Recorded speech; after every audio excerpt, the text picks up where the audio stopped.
Okay, so this is HESI Mock Math version 3. As per usual with mocks, I will try to make this a quick video. Many of you don't have tons of time by the time you're watching this video to get the answers. Very crucial to make sure you label, whether in your head or preferably onto your scratch paper, what kind of question you have in front of you. That is the thing that when I make new curriculum, I'm going to be emphasizing a lot more heavily than I have in the past.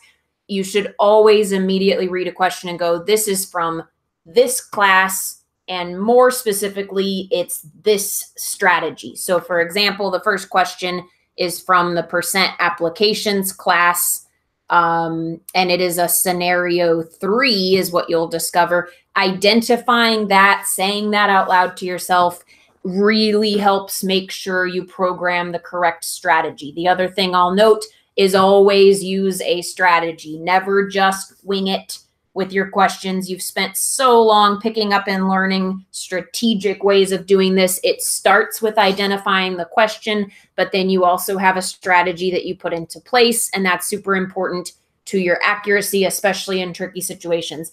I have done this math test. I always do the math test to make sure I don't have any situations where there's not a correct answer. So I have done this. I will be going off of what I've done so I can write the work quicker and more simple.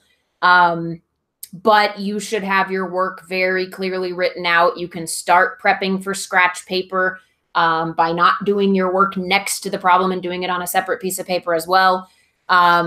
And so when we get done with this, you should have, just to be very clear, your mock test should be done. You should have filled out every question using the strategies that you now have in your memory from class. You should be watching this video to grade it, and that's the reason I'm going to try to move it along quickly, is so you can just grade it, but also see if you're getting to the answers in the best way in addition to getting the answers. So like I said, number 1 is percent applications class. It is a scenario 3. Scenario 3 is where they give you a total and a percent. So they basically say something like, what's 20% of this? Or what's 50% of that? So this, whoa, that's not what I wanted to happen. Hold on.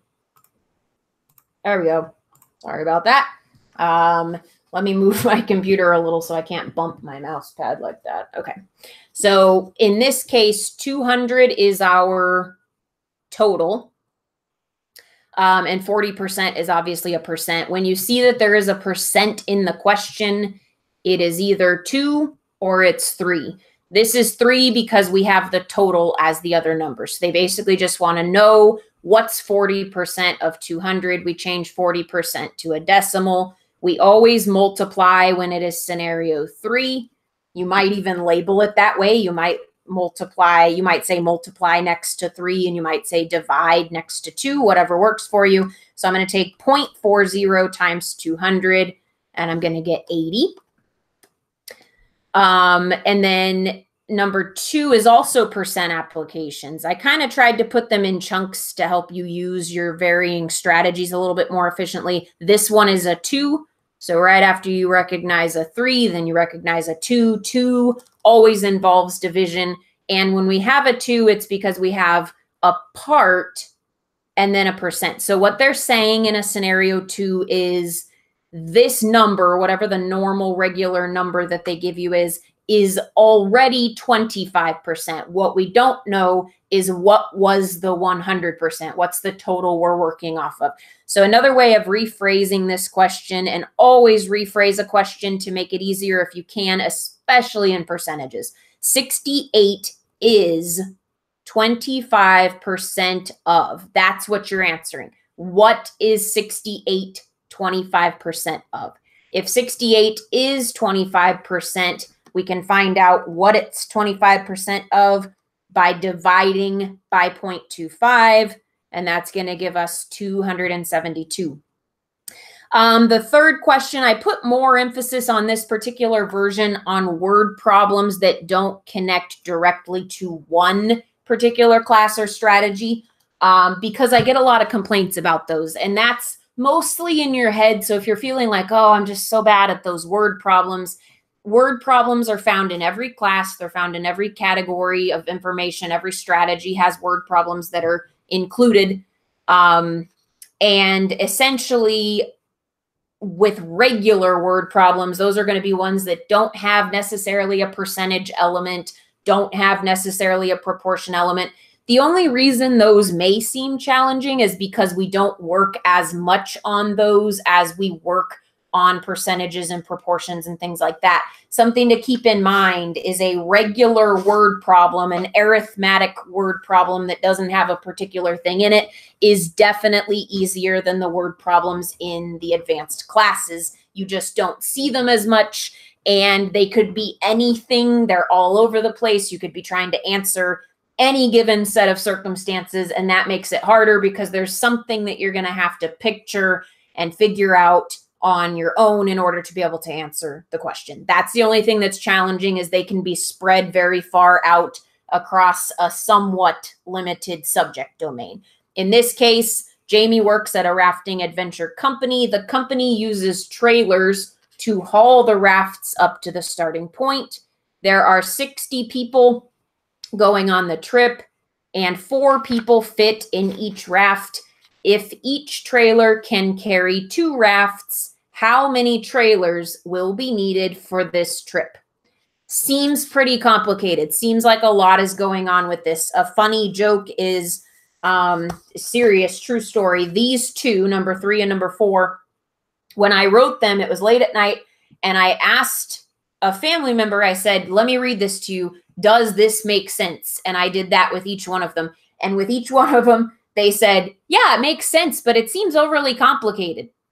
That was exactly my goal. So that was a complete compliment on the problem itself. But keep that in mind. They're always trying to make a word problem more complicated than it needs to be. They can put irrelevant info in there. They can decide to describe something in the most roundabout possible way. A lot of times, just having enough focus to say, what do I need from this problem, is the key to doing well on these. So in this case, we've got, and I always kind of make notes on my scratch paper of what we have happening. We have 60 people. We can fit 4 per raft, and then a trailer can carry 2 rafts. So especially when you're dealing with scratch paper and you're not able to write right next to the question on the piece of paper, it's important to bring that info down and put it in a nice organized place. There's 60 people and we can fit 4 per raft. Ultimately, we want to know how many trailers we need. And in order to know how many trailers we need to know how many rafts we need. To figure out how many rafts, we're going to need to take these 2 pieces of info. So there's 60 people, but 4 can fit on each raft. So if I take 60 divided by 4, I will get 15. That's how many rafts there's going to be, because I'm going to split this group of 60 people up into sets of 4. So the ultimate question is, how many trailers are needed? Well, we need to know how many rafts, and then we need to know what a trailer can carry, which we do. A trailer can carry 2 rafts. So if there's 15 of them in total, and we divide that by 2, that would tell us how many trailers we need if we can put 2 per trailer. What's going to happen here is you're going to get 7.5, because 15 is not an even number, so there's not a perfect number of sets of 2. Think about this practically. This is something I've been mentioning in some of my supplements that you may have seen. This is discrete data. What discrete means is that it has to be a perfect number. There is no half of a trailer. You can't have half of a trailer so that you can carry 1 raft. And they certainly didn't mention in this an instance where maybe there's a smaller trailer that just carries 1 raft. All we have is these trailers that you can set 2 rafts on. If we need 7.5 trailers, what that means is that we need 8 trailers. One of them will only have 1 raft on it. It will be half full. But this is discrete data, and discrete data is where you can't have a partial. of something. You can't have point something, and you can't round down. Even if something is 1.000001, you cannot round that down, because you would be rounding off part of a person, part of a car, part of a raft, part of a trailer. You can't round off part of something. So a discrete data, you don't have to remember what it's called. That is where, practically speaking, you're going to need to round up no matter what the decimal is that you're dealing with. To get everybody on a raft and to get all the rafts up there, we need 8 trailers. One of them is just going to happen to carry just one. Of course, they gave you 7 and 8 as choices. They could also give you 7.5 as a choice. They usually don't. So usually if you don't figure out you're dealing with discrete, it's okay, because they're just going to give you whole numbers and you're going to realize that you have to round. The question is, will you realize that you have to round up when you have something that can't be split up? So with money, you can say $1.5, which means $1.50. That's an increment that's appropriate and it exists. You could do the same thing with pills. You could say 10.5 pills. That would make sense, but you can't do that with people or cars or planes or trailers. So always just make sure you're in the current moment, aware of what it is you're dealing with as you're answering, and don't be just focused on the numbers. Be focused on what the scenario is that the numbers are part of. The next question is also a generic word problem, also kind of tricky. They give you 2 scenarios. They say you need to buy these pens, and you can purchase a pack of 1,000 pens for $56. And then you can purchase 2,000 pens for $106. They want you to say which one of those is better. That's not the question. So there's more to it than that. But we ultimately need to decide, is one of these better than the other? The quantity we need to buy is 6,000. That means we can buy the packs of 2,000, or we can buy the packs of 1,000, or we could buy a combination of packs of 2,000 and 1,000. Why I'm pointing that out is if it had been 3,000 pens, you can't just use packs of 2,000 because you'll end up with extra at some point. So in this case, they gave you a scenario where you could truly either buy 6 of these or buy 3 of these packs, or some combination of the 2. Hopefully you noticed right away that 106 for 2,000 is much better of a deal than 56, because 56 will cost an extra like $6, give or take, per package. So if you're buying enough that you can do these bigger packs and that would make sense, that's going to be the better deal. Ultimately, what they end up asking you is, if she needs to purchase 6,000, how much will she pay? So that's the real question. In total, utilizing the best available deal. The best available deal would be 3 packs of 2,000 at $106 per pack. And that's going to be a total of $318. Seems complicated because you have to choose a deal to go with, but mathematically, if you write those down, set them next to each other, it's fairly easy to figure that out. This next one is from fundamentals class. Anytime something is from fundamentals, make sure you put a little more info with it than that, because fundamentals is all kinds of random things. This was in your fundamentals class, and it's fraction, decimal, percent conversions, how to go from a decimal to a fraction, or a fraction to a decimal to a percent. How we make those conversions between those formats is what I call nickname FDP, fraction, decimal, percent. So in this case, it says which percentage is equal to that. We're going from decimal to percent.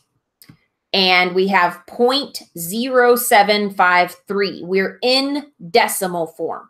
To go to a percent from a decimal, we move right by 2 spaces. That would put my dot right between the 7 and the 5, giving me 7.53%. They could have asked the exact same question oppositely. They could have had this be the percent, and they could have had you move your decimal to the left 2 units and answer in a decimal form. There might even be one of those coming up. I can't remember.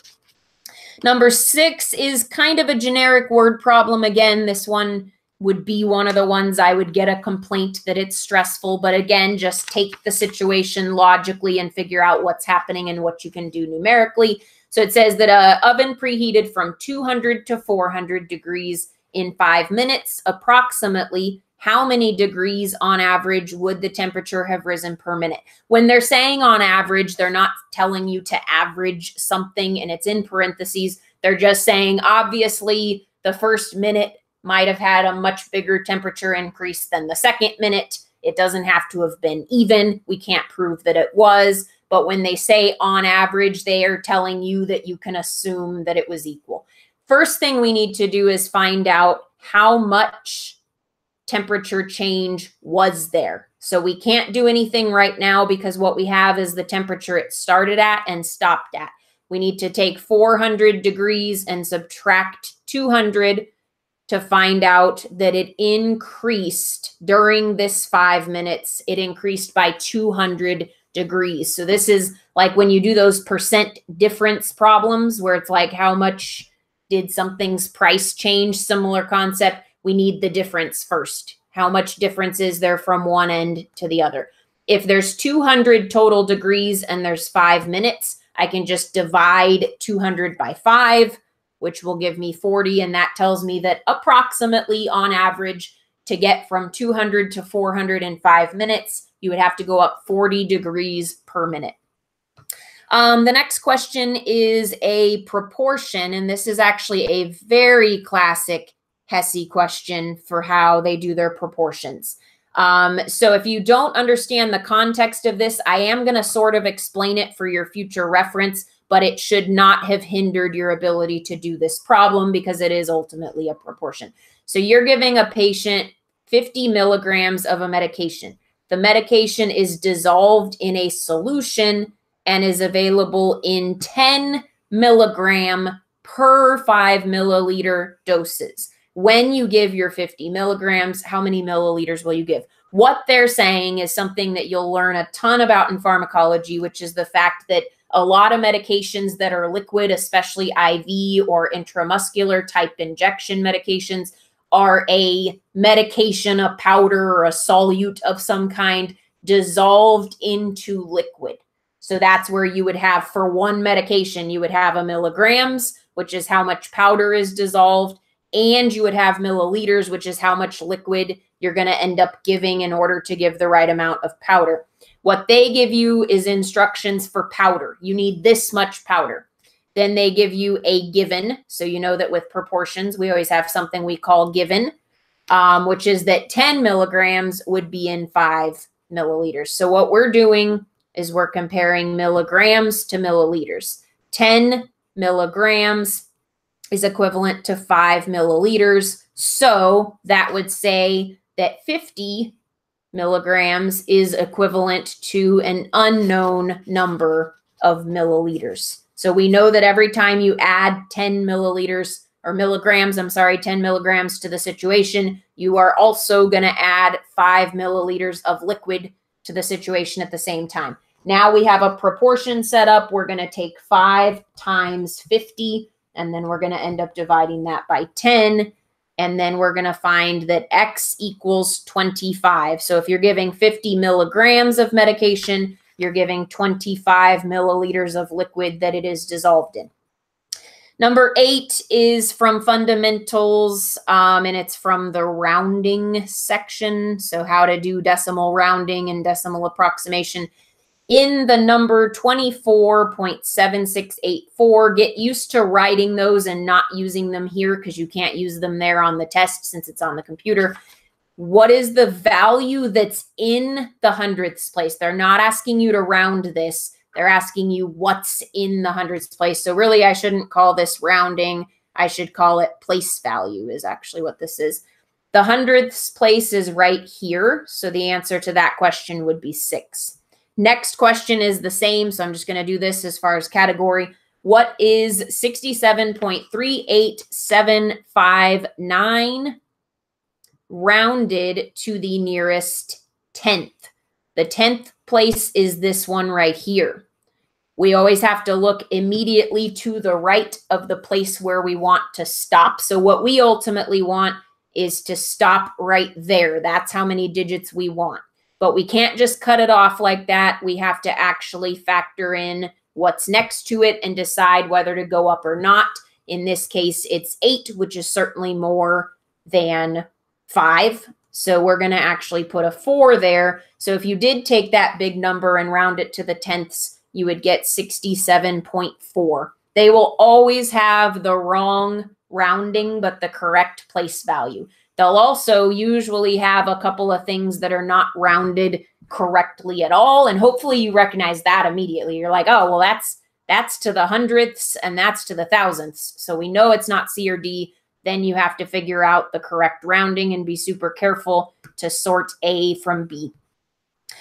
Number 10 is adding mixed numbers. Very classic type of question to have 3 different mixed numbers being added, multiplied, divided, subtracted, one of those functions. The first step, this is from fractions class, the first step is to convert these out of mixed numbers. And again, I'm doing this like I'm on the test where I'm practicing bringing my values onto my piece of paper first. The first thing that we need to do is convert, get them out of mixed numbers, never ever use them in a mixed number. 1, so this is going to be, convert is going to be big times bottom plus top over bottom is the formula for that. So the big number is 1, the bottom number is 3, and the top number is 2. 1 times 3 is 3, plus 2 is 5, and we put that back over the same denominator of 3. 2 times 8 is 16, plus 3 is 19, and we put that back over this 8. And then 1 times 5 is 5, plus 4 is 9, and we put that back over the same 5. So here's our new set of numbers. Now we need a common denominator, so our next step is common. I'm doing this vertically because that works better for the room that I have. You most likely did this horizontally, and that would be the better scenario. So just follow along with what you did horizontally. To get a common denominator, one of 2 possible things could happen.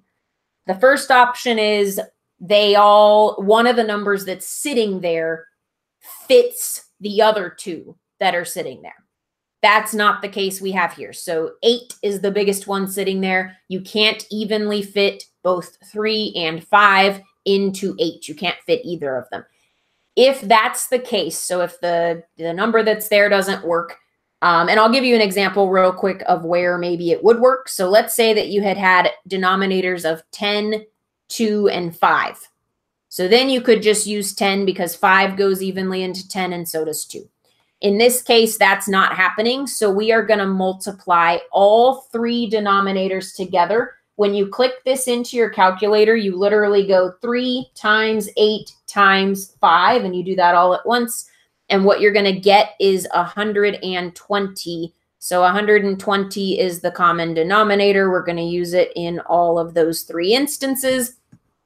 Now, after I get the common, the next thing that I have to do in the same line is move and change the numerators in the manner that I changed the denominator. So each of these common denominators was achieved by multiplying something by something else. And so now I need to determine what I should do to my top numbers. Here's the easiest way to do that. When you have 3 fractions, it's not overly obvious what you multiplied by. You can't just look at the other number and be like, oh, I multiplied by 8, because you multiplied by 2 other numbers. So the best way that you can do this is you take the 120, you take the common denominator, you divide it by the number that was originally there, and that would tell you what did I multiply 3 by to get 120. So I take 120 divided by 3, and I get 40. So I multiplied 3 times 40 to get 120. So I need to take my 5, and I need to also multiply my 5 by 40, and that's going to give me a numerator of 200. Same applies on the next one. So I'm going to say 120 divided by 8. That's going to tell me what I multiplied 8 by, and that's 15. So if I multiplied this times 15, I need to do that with my 19. 19 times 15 is 285. And then the last one, same thing, 120 divided by 5 says that I multiplied 5 by 24 to get it there. And so if I take that 24 and I multiply that by 9, my top number is 216. So here are the numbers that I now need to add together. So I'm going to take 200 plus 285 plus 216 to get my new added up numerator. And that's going to give me 701. We place that over the same common denominator that we had, which is 120. Now you need to convert to a mixed number. You can see that that's how their answers are formatted, so you know that you need to do that. And to do that, I'm setting up an old-fashioned division problem. I do not have a good way of guessing how many times 120 fits into 701. So I'm going to take 701 divided by 120. And I'm just going to take the whole number from that. And the whole number that I got in my calculator was 5. Now I'm going to say 5 times 120 is 600. And I'm going to subtract 701 minus 600 is 101. And so I have 5 and 101 over 120. And I just realized that I did not put the right answer on here, or one of the numbers got cut off. I apologize if this is what you had and you couldn't figure out why your answer wasn't there. 101 and 120 do not reduce, so it's not one of those reduced numbers. The answer is just not there.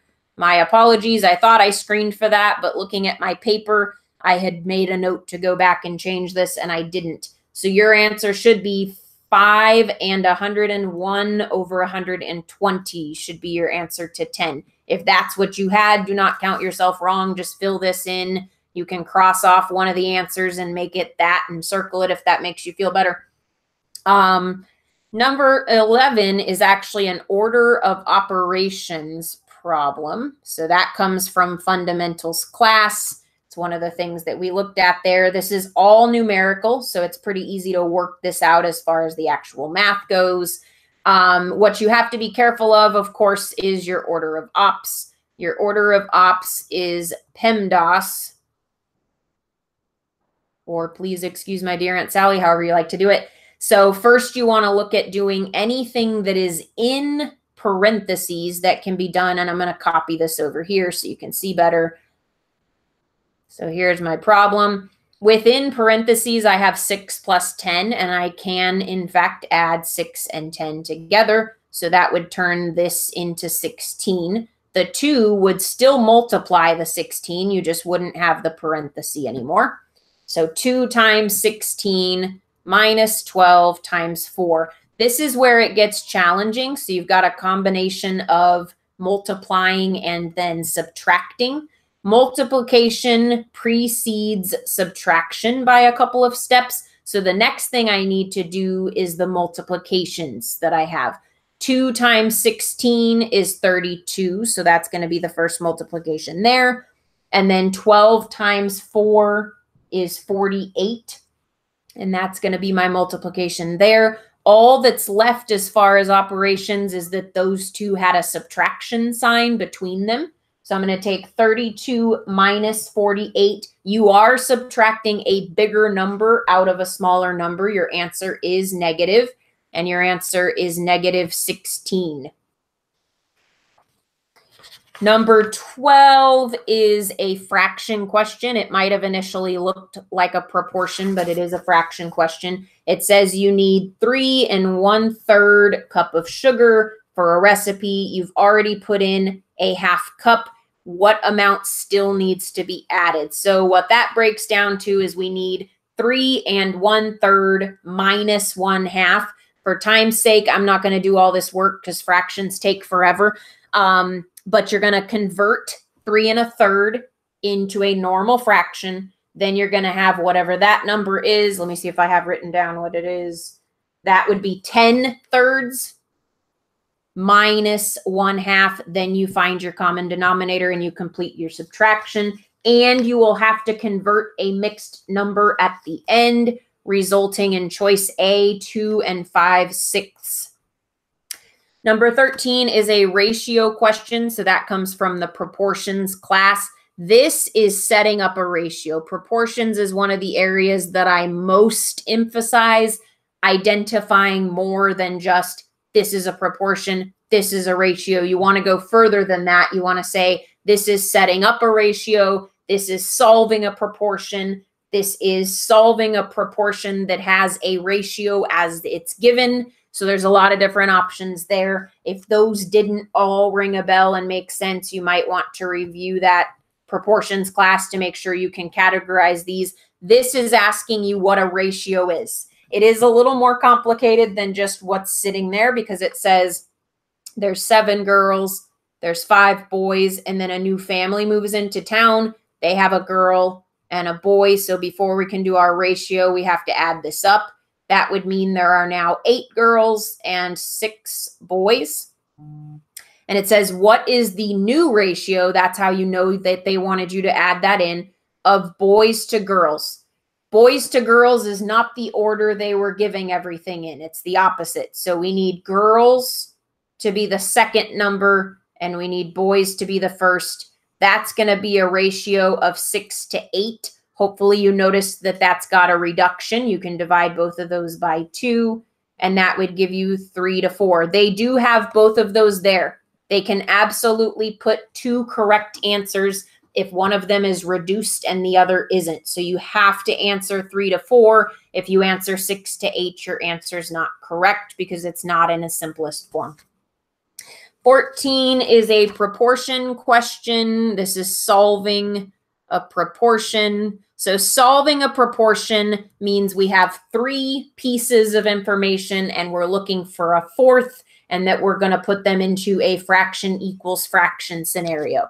In this case, the words that you're going to write always start with words. I could never overemphasize the importance of that. So we're comparing miles to gallons. It says we can drive 100 miles on a tank of gas. I didn't write tank here because the question winds up asking about gas mileage. We don't look at gas mileage by tank because every car has a different tank. When we look at gas mileage, we look at miles per gallon.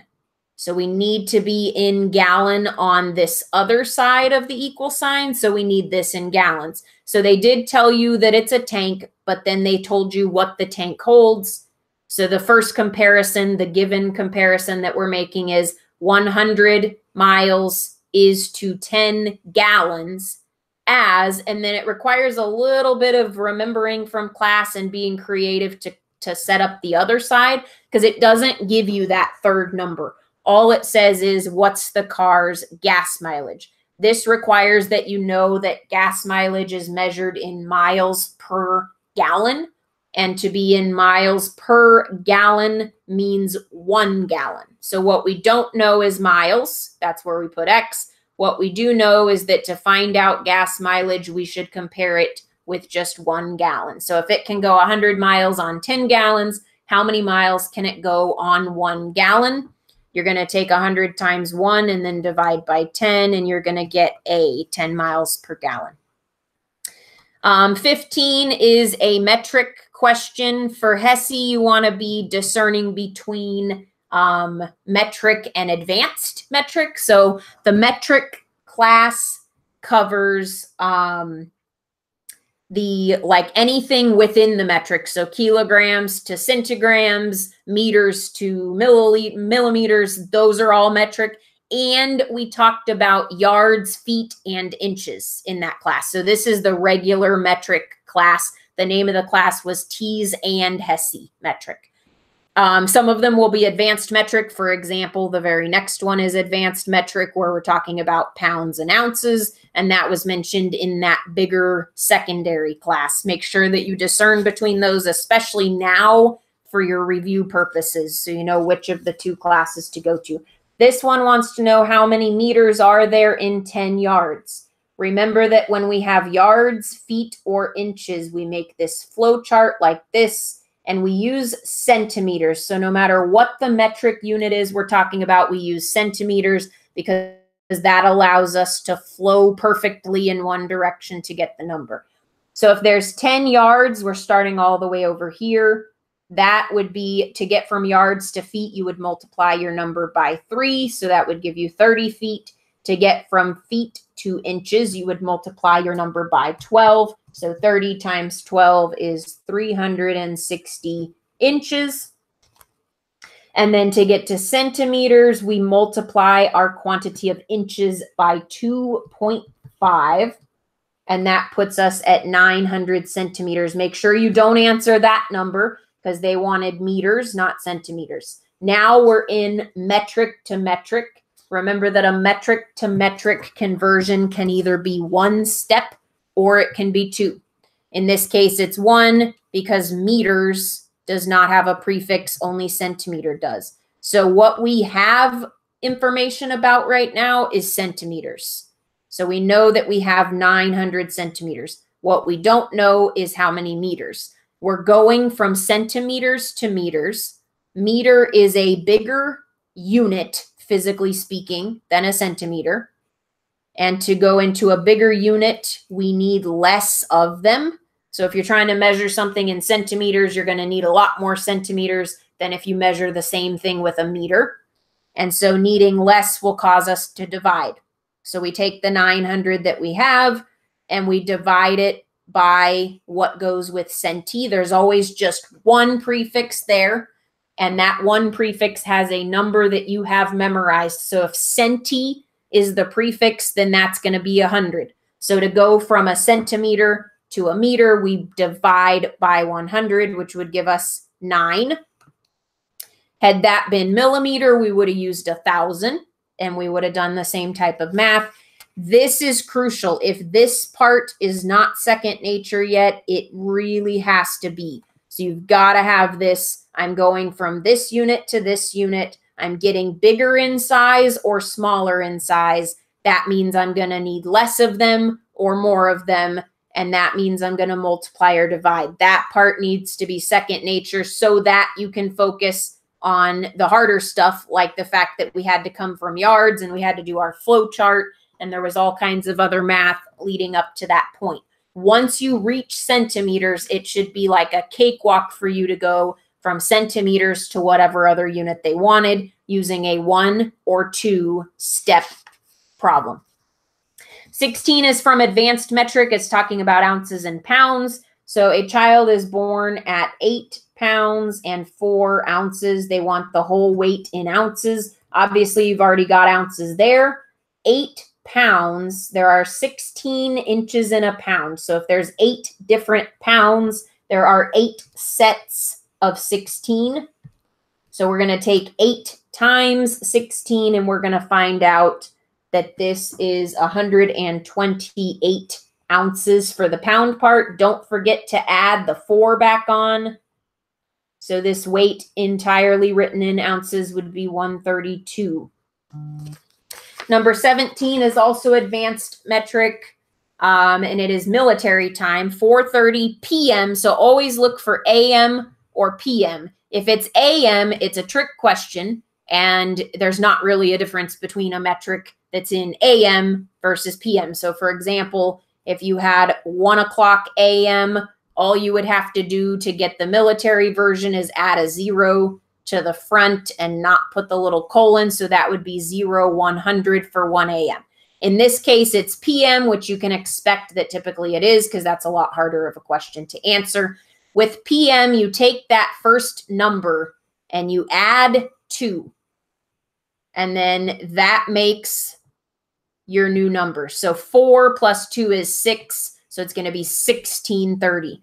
Had it been 5, we would take 5 plus 2 is 7, so it would have been 1730. That's the easiest trick. If you have a different way you're using, that is 100% fine, as long as you got that answer. I always think of it as add 2 and then put the little number that makes it teen in front of it.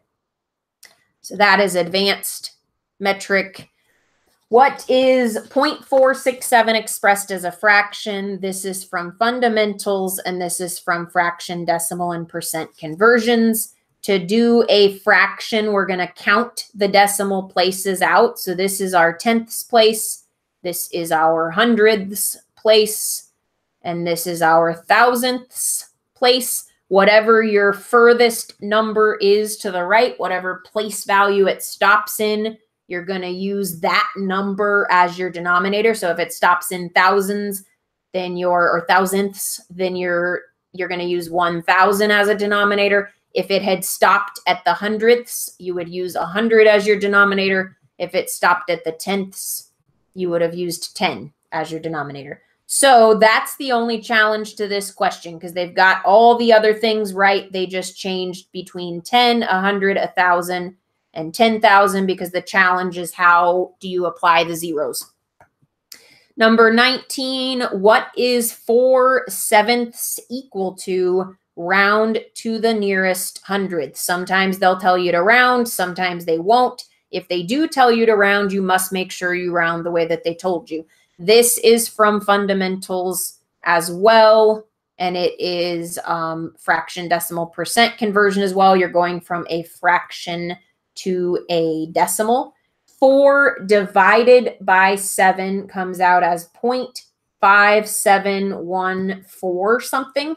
So if they want us rounded to the hundredth, then we need our number to stop here. We look to the right to determine if we need to round it up or leave it alone. We don't need to round it up, so it's going to be 0.57. Had you looked very quickly and rounded up, your answer would be there waiting to trick you. So make sure your rounding is careful. Always write down what the calculator spits out before you try to mess with rounding.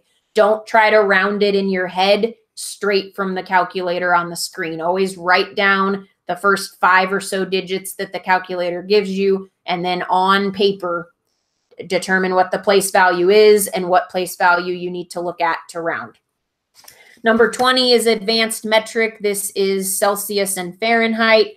On the T's, they've recently added metric conversion like this, Celsius and Fahrenheit, except on the T's, they are going to give you the equation. On the HESI, they won't. So on the HESI, you have all the extra stuff we talked about in advanced metric, and all of that stuff you have to have the equation for already. This wants us to go from Celsius to Fahrenheit. Whichever thing is in question, whichever thing you're headed for, is the one that should be on that side of the equal sign. So I have an equation that says Celsius equals 0.56 times Fahrenheit minus 32.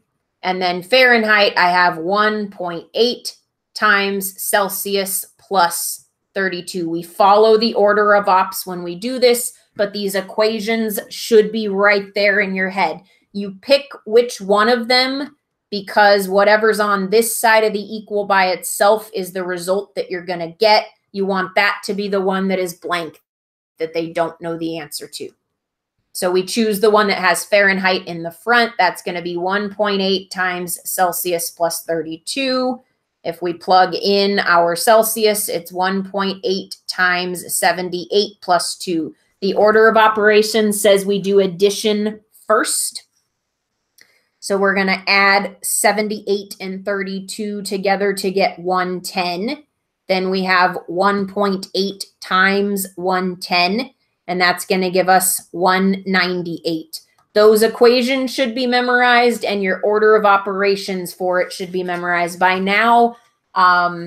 If this is the first mock you're seeing, you still got lots of time to make sure it's memorized. If this is the last mock you're seeing, this and how you actually carry it out should be totally deeply embedded in your brain where it can't go anywhere. The next question is metric. It's not from the advanced class. It was from the regular one because we're dealing with inches and meters. So again, you're going to have yards, you're going to have feet, you're going to have inches, and you're going to have centimeters. In this case, we're starting in the metric. So the other one that we did like this, we started in the American system. We started at one of these places. This time we start in metric, which means we're going to approach from here.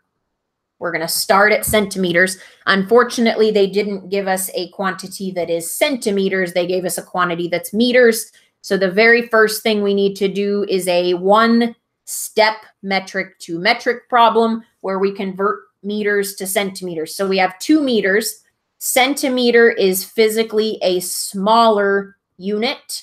So we need more of them to measure the same thing. And needing more of something will cause us to multiply. So we take the number that we have, and we take the number that represents the centi prefix, and we multiply those, and we find out that 200 centimeters is the same thing as 2 meters, and that gives us our starting number. So if I have 200 centimeters, now I can get to inches by doing division. The reason we use the flow chart that we use is very simple. With this particular flow chart using centimeter to cross in and out of metric, it just so happens that if you're going this way, you are multiplying because each unit is smaller in size, therefore bigger in quantity as you move to the right. If you're moving to the left, if you're coming out of metric and into American, you're going to do division every time you step to the left. This should be totally good to go down and memorized. Again, if this is your last mock, this should be right there in your head and you should be really good at using this flow chart. If it's not, this is something you may still need to work on. It's critical that you can write the flow chart instantly, that you know what the numbers are instantly that go right here, and that you know how to differentiate between coming from American and going to metric, or coming from metric and going to American. Now, in this case, we are going to the left. We're dividing as opposed to multiplying. If you like to be really detailed, you can change these and say these are division. So 200 centimeters. A centimeter is a physically smaller unit than an inch. That's why we're dividing. So we don't need as many inches to measure this pillow as we would have needed centimeters. So we're going to take 200 to begin with and divide by 2.5. You can use 2.5 as your number. They'll never make them so close that you have to be really specific and say 2.54. You can just say 2.5. If we divide by 2.5, we find out we've got 80 inches. We could have gone 2 more steps, dividing by 12 and dividing by 3, but in this case, we don't have to because what they want is inches. So there are 80 inches. Keep working on these. If you're having any trouble flowing with them, you can use the class examples. In class, I go through tons and tons and tons of those, and we apply that process and we write out those steps every single time. And then you can also replay the ones that are on your mocks where I'm using that process. I'm using it faster in the mocks because I'm expecting that you're already used to it. You already have it memorized, and all you have to do is fill in the blanks like what I'm doing.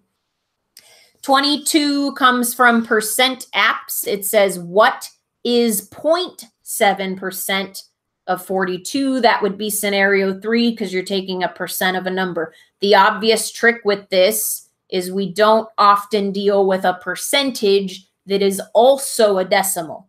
So this, it would be tempting to use 0.7 and say, oh, 0.7 times 42, but that would not be correct because this is a percentage, not a decimal. So we need to go 1, 2 spaces to the left, and we find out that this should be 0.007 when it's in percentage form. If we take 0.007 times 42, we get 0.294, which is B. So make sure you're always paying attention. Does something have a percentage sign, or is it truly a decimal? There can be decimals in percentages, and that would just not affect how you deal with the transition between a decimal and a percent, except that it's going to look weird and it's not going to be what you typically expect it to look like. Number 23 is also percent apps. It's also scenario 3 where we're looking for a percentage of a number, and it's also another funky percentage. It's 1.5% of 78. We need to change a percent to a decimal first, so we go 1, 2 spaces to the left. We get 0.015. Now we can multiply that 0.015 by 78, and we get 1.17, which is B. 24 is also percent apps. This one is scenario 2 because this number is the part. It already is 50%. So 83 is 50% of what number says we're looking for the total that would be the 100%. To do that, we use division, and we take 83 divided by 0.5. And that's going to give you 166, which is C. 25 is percent apps again, lots of percent apps and lots of proportions on the test. This is scenario 1. Scenario 1 is where you have a part and a total, and you're dividing the part by the total to equal a percent. 7 is what percent of 28 puts 7 on the top and 28 on the bottom. We divide 7 divided by 28, and we find out that it's 25% of 28. 26 is advanced metric, having to do with liquid conversions. Very common on the test. It's a common question that I get. Do I need to know cups and pints and quarts? Absolutely yes. This one wants to know how many cups are there in 10 pints. You should have these memorized. So there's a cute little picture in the advanced metric class of the little quarts and pints and cups and all that. You should absolutely have them memorized. As a helpful hint, when I was recalling this to do these problems, I remembered that a lot of the conversions for this, a lot of the liquid conversions are in twos. So what I mean is 2 cups equals a pint. And then you turn around and have the same situation where 2 pints equals a quart. That does not cover all of them, but it covers 2 of the most common. The others are still multiples of 2. So, for example, 4 quarts equal a gallon. And then on the other end, 8 ounces equal a cup. So there are 2, 4, and 8, which are all multiples of each other. 2 cups or 2 pints is the most common. So you're going to see a lot of cup to pint or pint to quart. And you can remember that those are 2. So there's 2 cups in each pint. So if there's 10 pints and each of them has 2 cups, I take 10 times 2 and I find out that that is 20 cups. 27 is a generic word problem as well. Jamie is making fruit plates for a party. Each plate contains 3 pieces of cantaloupe, 4 pieces of watermelon. If there are 13 guests coming to the party and 1 plate is made for each guest, how many pieces of watermelon will there be in total? The cantaloupe is irrelevant here. And there's always going to be extra info on stuff like that. We've got 13 guests. They each get 4 pieces of watermelon. So how many pieces of watermelon total is enough to serve 13 people at 4 each? And that's going to be 52 when you multiply that together. 28 is also advanced metric. Lots of advanced metric. It is heavy whipping cream is only available in pints. If you need 2 quarts of heavy whipping cream, how many pints must you buy? So 2 quarts is how much we need. You might recall, you hopefully recall that 1 quart equals 2 pints. So if we need 2 quarts, then we're going to end up with 2 times 2, and we're going to find out that we need 4 pints to make the 2 quarts. 29 is percent applications, and it is scenario 4. Scenario 4 questions are not overly common. You'll get like one of them. And scenario 4, remember, is percentage of difference. Here's the old price of something. Here's the new one. What's the percentage that it changed by? So the percentage that it changes by has a formula of the difference that we get by subtracting the two numbers and finding out how much difference there is from one to the other, divided by the original. So $50 changes to $40. That says that the difference is $10.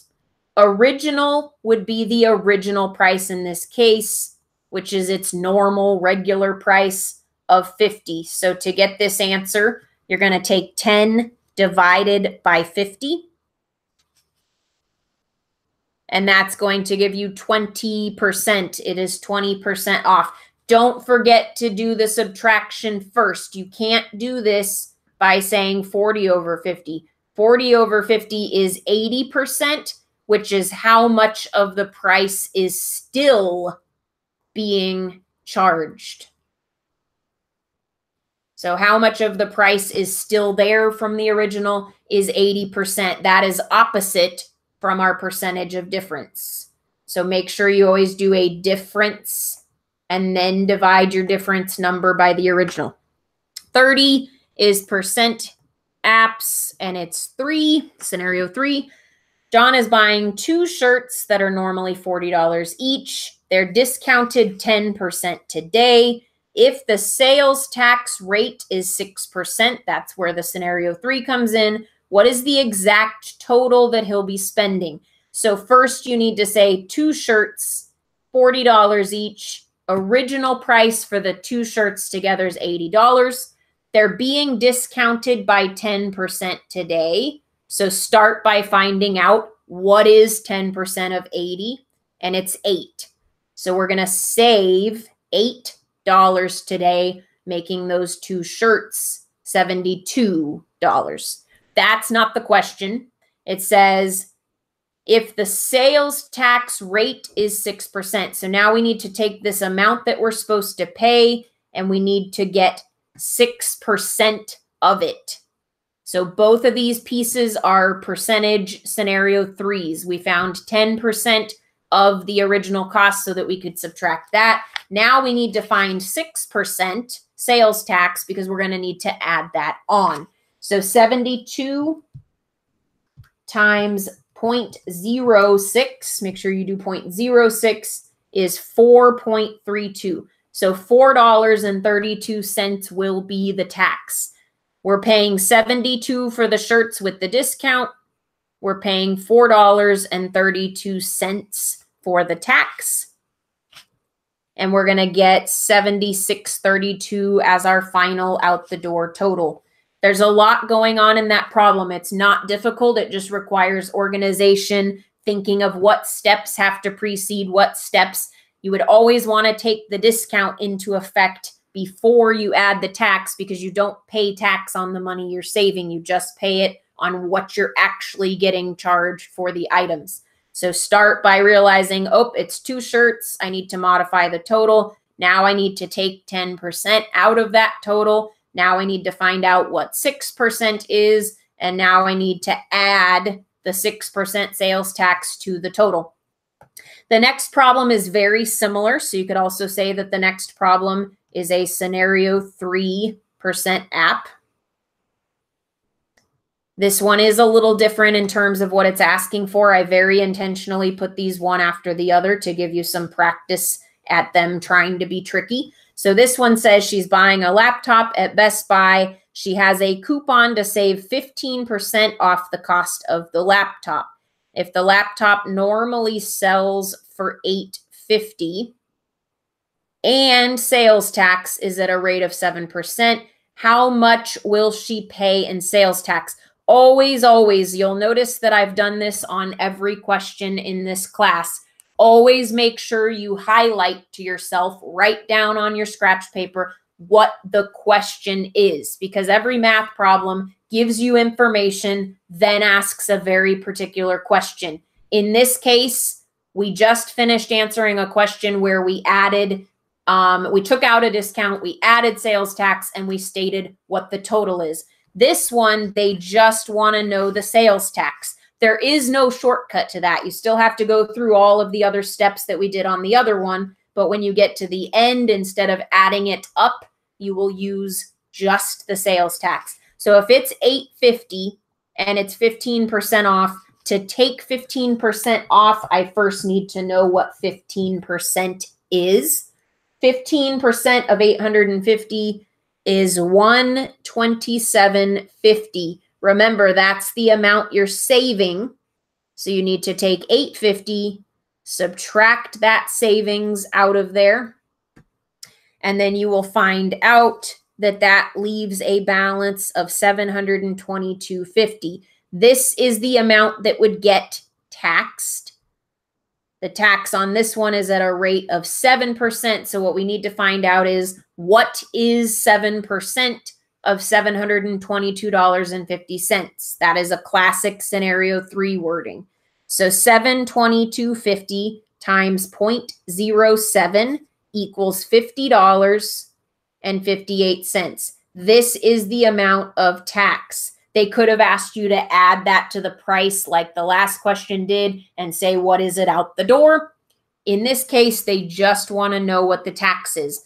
The tax is based on the item's cost with the discount factored in. So you still have to take all the other steps to get there. When you get to the end, it's just a matter of noticing all they asked for is sales tax. Number 32 is a proportion question.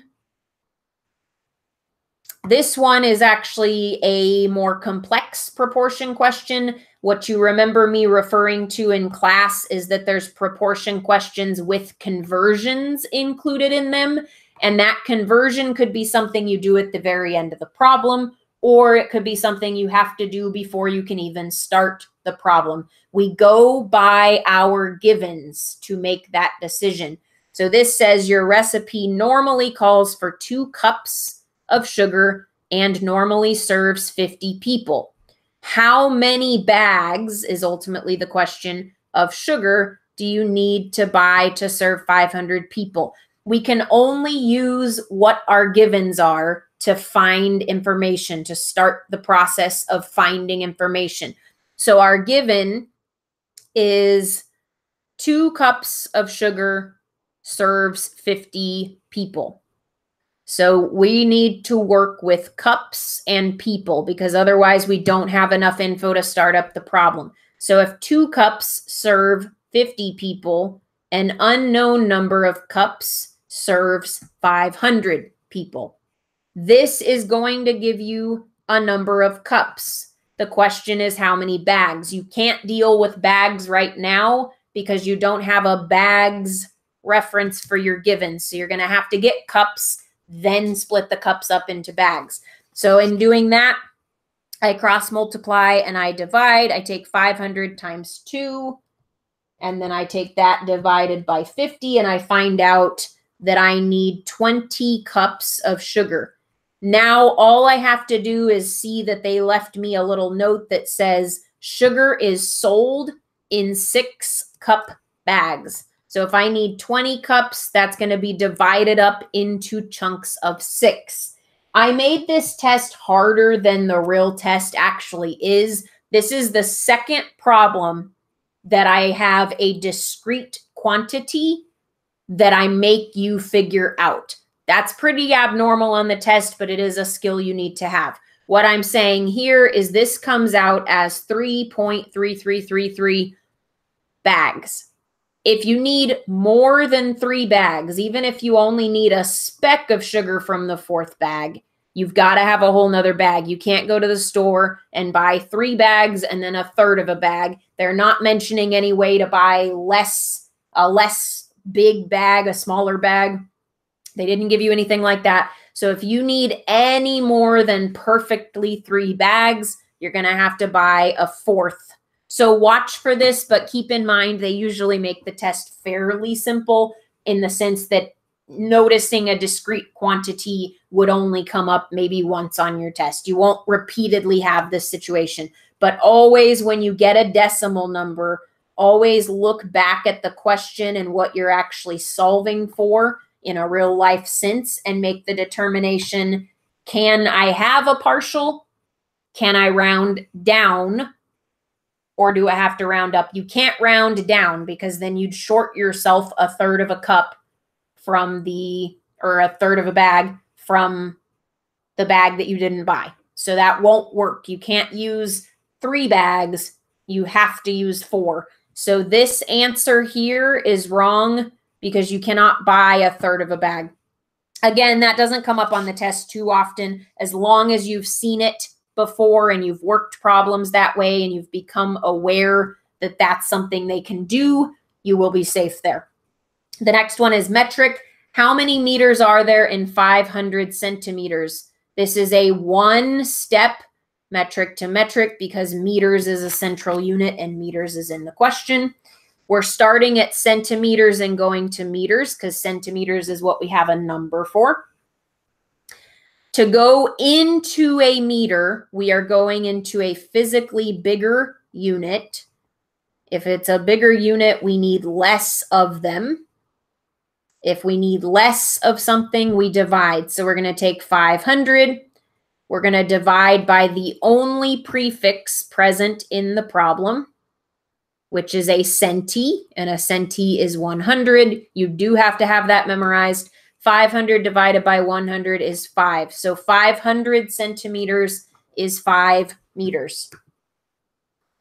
34 is also metric. If I'm saying metric, I mean the original metric class, not the advanced. This is how many kilometers are there in 5,000 meters. This goes the opposite direction where the info that we have is the meters as opposed to the kilometers or centimeters, but this is also 1 step.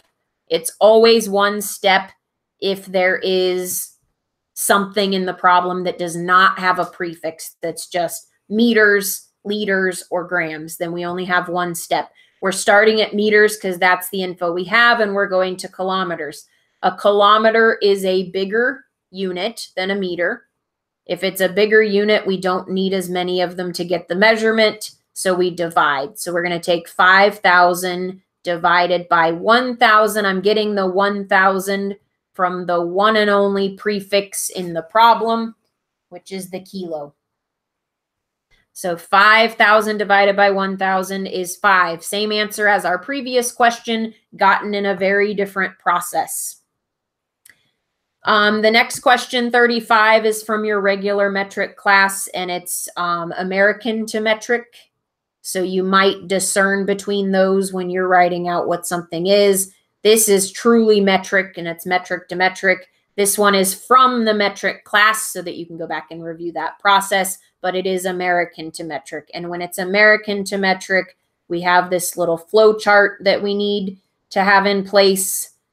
And we have these numbers that we need to know are applicable. In this case, we are again starting on the right. We're starting at metric. In this case, we don't have to make a conversion because the number that they gave us is centimeters, which is part of our flow chart. So all we have to do is as we go this way, we have to divide by the different numbers that we have till we get where we're going. We're not going very far. We're only going to inches. So we're going to take 22 divided by 2.5, and we're going to get 8.8 inches. We're dividing because an inch is physically bigger than a centimeter, so we need less of them. We need less inches to measure this desk than you would centimeters, so we divide.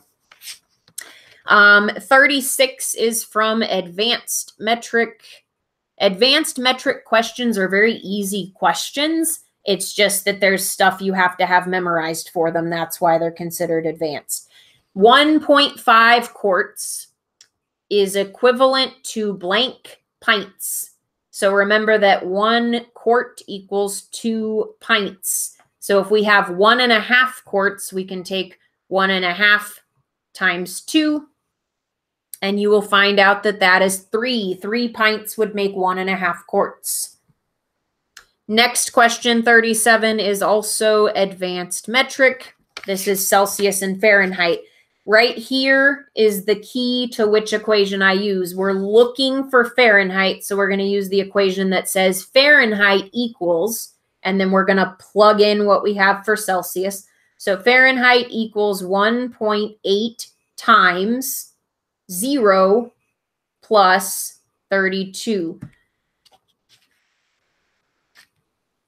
So what we're going to do in this case, 0 plus 32 is 32. And we're going to take 32 times the 1.8, and we're going to get 57.6. You may notice we don't exactly have the option to use 57.6, so you had to kind of think outside the box. They did round it up. They can do that if they want to. You know that it's okay to do that because none of these have decimals. There are no decimals anywhere. If there's no decimals in the answers, then you can assume you should round by normal rounding rules. A degree is not a discrete quantity, so you round normally. You round under normal rules. If that's a 6, then we go up to 58. 38 is a ratio and proportion question. This is a situation where we have a ratio being given to us, and that ratio is functioning as our given for our proportion. So the ratio is how we start our proportion. The ratio of length to width, always start with words before you ever lay out numbers, always words first. In a certain garden is 3 to 2. So our given is 3 over 2 if we're doing length over width. If that garden is 15 feet long, so we need to put our 15 in the place where we're acknowledging length, and that is the top space. What we don't know is what the width is, and that's where the X goes. 2 times 15 is 30, divided by 3 is 10, so this width would be 10. 39 is from fractions class. This is a fraction and a whole number, so we're going to have to change 9 to 9 over 1 so that it's comparable. So we have 9 over 1 divided by 1 1/3. You can't use 1 1/3 like that. You need to make it an improper fraction so that you can set them next to each other. Big times bottom plus top says 1 times 3 is 3, plus 1 is 4, and we put that 4 back over 3. So 4/3. Now you apply your division rule, which says you're going to rewrite your fractions. You're going to change it to a multiply sign, and you're going to flip over the second one. 9 times 3 is 27. 1 times 4 is 4. You do have to do a conversion to turn this back into a mixed. You can verify the need for that by glancing at your answers and making sure that they're in mixed numbers. 4 fits into 27. 6 total times 6 times 4 is 24. So that leaves me with 3. So my whole number is 6. My numerator is 3. And my denominator is 4. And that is 6 3/4, which is A. Number 40 is also fractions. They want you to reduce this. This combines 2 rules. One of them is the 0 rule, so you can get that down to 4 over 6. The other, what you would do after you did this, or what you would do when you look at any fraction to reduce it, is you would say, does that top number actually fit evenly into that bottom number? In this case, it doesn't, so we have to come up with what we're going to use. We do that by listing factors for one of the 2 numbers. This is a really simple one. The only way to get to 4 is 1 times 4 or 2 times 2. 6 is not divisible by 4. We wouldn't be listing any factors out. If it was, we would already be done. So that only leaves 2 as the possible divisor. So 4 divided by 2 is 2. 6 divided by 2 is 3. And 2/3 is your reduced fraction. 41 comes from fundamentals. It comes from something very close to the end of the class, which is ordering or comparing rational numbers. This is just asking you which of these numbers is the smallest. Hopefully you notice that you don't even have any work you have to do because they're all improper or mixed except for 1. So there's only one of these that is less than 1. All the others are more than 1. that would tell you right off the bat that the smallest is the one that is a proper fraction, 9/10. Otherwise, if you didn't notice that, hopefully you turned them all into decimals and you did it that way, compared them as decimals. 42 is from algebra. I kind of put a lot of the algebra at the end together. This one wants us to write an algebraic expression to represent the following. 10 more than a number is greater than 20. So to get 10 more than a number, you would have to add 10. A number is always going to be what we say for x, and then is greater than 20. So this is greater than 20. They will always give you two versions of your answer, one where the sign is facing correctly and the other where it is not facing correctly. So the correct answer is D. 43 is a generic word problem with lots of extra complication like some of the others we've been doing. A medication expired 5 years ago. The medication was originally 500 milligrams, but is now reduced to the strength of about 200 milligrams. We can infer that the medication lost blank milligrams per year on average. We did a question kind of like this earlier, where you're averaging a change. You're taking a change over a certain amount of time and then changing the time into chunks and saying, well, then that would have been about X amount per chunk.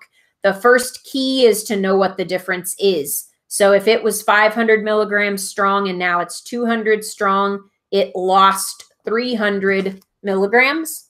If we divide that 300 milligrams up over 5 years, that would be approximately 60 milligrams lost per year.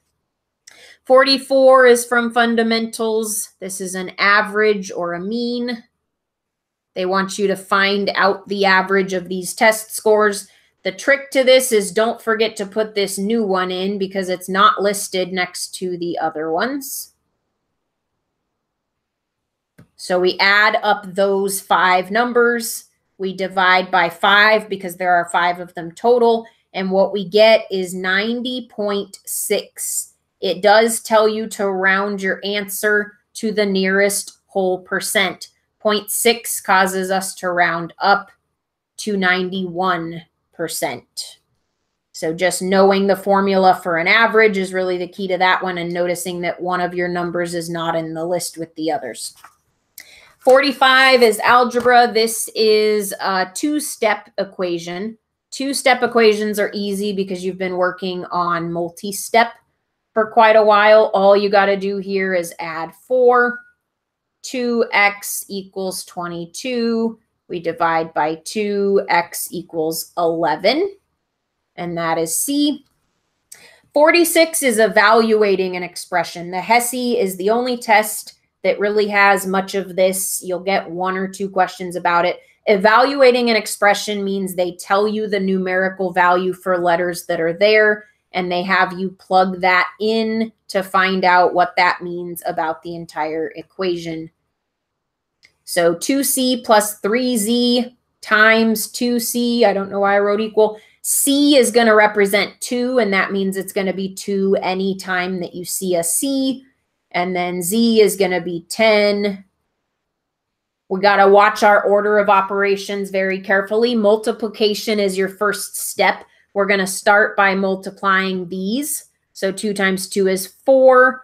We have a plus sign coming down from there. 3 times 10 is 30. We have a times sign coming down from there, and 2 times 2 is 4. According to PEMDAS, multiplication comes before addition. So we're going to take 30 times 4 first. 30 times 4 is 120. And then we're going to add that 4, and we're going to get 124, which is A. So that is algebra, and that is evaluating expressions from the algebra class. 47 is a multi-step algebra equation. Again, it's from algebra class. So algebra multi-step equation solving. We have -2 times 2x minus 5 minus 10 equals 3x plus 4. The first step is going to be to distribute. Negative 2 times 2x is negative 4x because there's only one negative in that multiplication. This other one, negative 2 times negative 5, when you multiply a negative and a negative, you're going to end up with a positive. It's canceled out. Don't forget to bring down the other 10 that was already there, so minus 10, and bring down the other side of the equal sign. Now we're going to combine on one side of the equal sign, on each side of the equal sign. 10 minus 10, so you got a negative 10 and a positive 10, that's just going to disappear. So now you've got negative 4x equals 3x plus 4. We're going to combine our x's together on the opposite side of where our number is. Negative 4x minus 3x is negative 7x, so it becomes more negative, equals 4. Divide by negative 7, divide by negative 7. When this simplifies into its final written form, it's negative 4 over 7. So since there's just one negative in the fraction, that applies to the entire fraction. Had there been negatives in both places, like this, the negatives cancel. That would just be 4 over 7. Since there is one negative, when you do actually divide those two numbers, the only reason you're not dividing them is it would turn it into a decimal. But when you did that, you would put a negative with your decimal answer. So you're also going to put a negative in front of your fraction answer, and that's going to be B, which is negative 4 over 7. Last problem is 48, also algebra, also multi-step. This one is a hair easier than the multi-step that we just did. So this one doesn't have any distribution. It also doesn't have any combining of terms, so you kind of skip your first couple possible steps. All you really need to do on this one is get your x's together on one side and your numbers together on the other. I always keep x positive any chance that I get, so I'm going to subtract 2x there so that I can make my x's positive over here. I'm going to bring the 10 down. I'm going to bring the 16 down. Now I'm going to do the opposite and move the 10 out of the way. So 2x equals, and then 16 minus 10 is 6. We divide the 2 off to finish solving, and we get x equals 3. So that is HESI Mock Math 3. That's probably a longer video than I wanted to put out, as is always the case when I do these. So just let me know if there's any questions that you have an issue with, or go back and review any of these classes. Make sure, if you didn't, make sure you write the class names on the left, both like going back now and doing it, so you can go back and you can write all the things I did by rewatching the video. And then in the future, always do that. And when you're on your test, always read a question and say, this is from this class, and it's this type of problem, or this scenario, or this is the complication that's with it. Recognize and acknowledge those right away, because then you activate a strategy. You put a strategy into place because you know what you have in front of you. That is a crucial skill. It will make you a lot more accurate. So that is it for Mock Math 3. I will see you guys later.